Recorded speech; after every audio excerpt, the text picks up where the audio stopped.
It's just wild. I can't even fathom.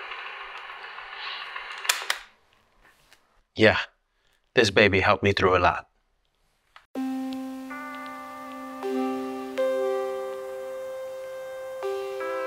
So here I am in my new space in West Art Community Center in Lancaster. And I just wanted to take the time to just have a conversation with y'all. You know, this is the new setup. I'm pretty sure you can hear that there's lots of echo. I haven't treated the room for any of that, and it's gonna take some time. So please just bear with me while I figure all of this out. While we're on the topic of new spaces and all of those things, I wanted to talk about something that's really serious to me. And I am the type of artist that's very transparent about my life. When I write my music, the music is personal, poetry, personal, to a point. While I am a private person, I do like to share because I am one of those, you know, kind of put the fork in the outlet. You know what I mean? I'm one of those cats. So like, I tend to just mess up sometimes and, you know, have to pick myself up from many self-afflicting idiocies that I've had throughout my life. But it's made me a very understanding individual. I mean, I've been through a lot, I've seen a lot, and that's why I'm here. You know, I've been up, I've been down, I've been all over the place.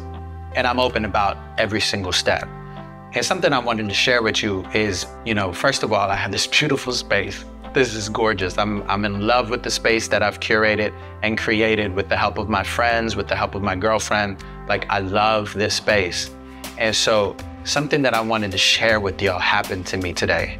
While I was getting the stuff to bring to my office that was in my home, my childhood home that I left, I found this. Now, I know a lot of y'all young bucks might not know what this is, but this is a personal portable recorder and cassette player with built-in and external microphone system by RCA.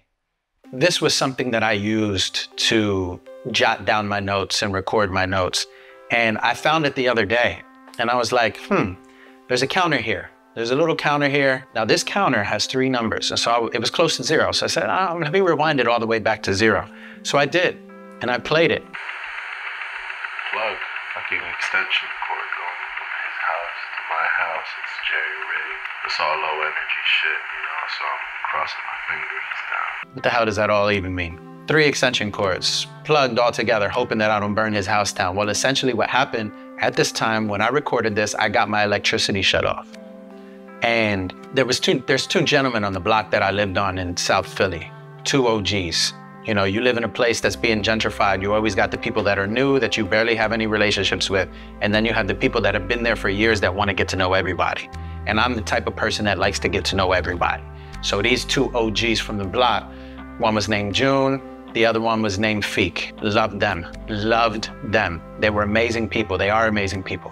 And so one day I was outside, I was drinking or smoking, I don't remember, but just having a conversation with him, told him that my electricity got shut off. So in Philly, a lot of places, but in Philly, sometimes they'll have those little outdoor plugs that you can use. And so what I did is I got a couple of extension cords, I put it outside of the mailbox, and he gave me the permission to plug it in there and use his electricity for a couple of days, you know, however long it needed. And what did I do? I went straight to my studio and I plugged in my computer. And that's all I did, is I worked and I created. I wrote Blue Plate in those conditions. I wrote Mushrooms. I wrote Uncontrollable Love. So I might not have written all of those tracks from front to back in those moments, but I had put a very substantial amount of time onto those tracks in those moments. Because what else are you gonna do when you have no electricity? So when I found this, I took the moment to sort of reflect on routines and the seeds that we plant, not just the grass or the tomato seeds or the lettuce seeds that you plant, but the seeds that you plant for yourself. You know, I was having this conversation because this was a seed that I planted for myself in the future. This was part of a routine that told me, yo, I know you are in a terrible place right now, but you're too smart, you're too talented, and you're too driven to be here for the rest of your life. So what are you gonna do today that's gonna constantly build on itself and get you from here to here? And this was one of the things. And, you know, it was tucked away in some drawer. I hadn't seen it in years. And so it made me feel a little nostalgic. I wanted to talk about it. What are the things that you're doing for your future? It feels like these routines that we're making, especially when we're down, but at any point, but especially when you're down, it feels futile. What the hell? Why am I journaling? I journaled every day. I meditated every day. You know what I mean? I did that. That was like the only time in my life that I was consistent every single day. And every time I sat down and I wrote myself a message, it's like I was having a one-on-one conversation with me 5 or 6 years in the future. Yo, we're in a terrible place right now, but I'm doing the work to make sure that you in the future, my future self, are who you need to be. What conversations are you having with your future self to get yourself from who to wow? Who are you? You feeling like shit right now? Cool. What are you doing? Everything. Action. Even inaction is action. You're sitting on your butt today, smoking weed, not thinking about your future.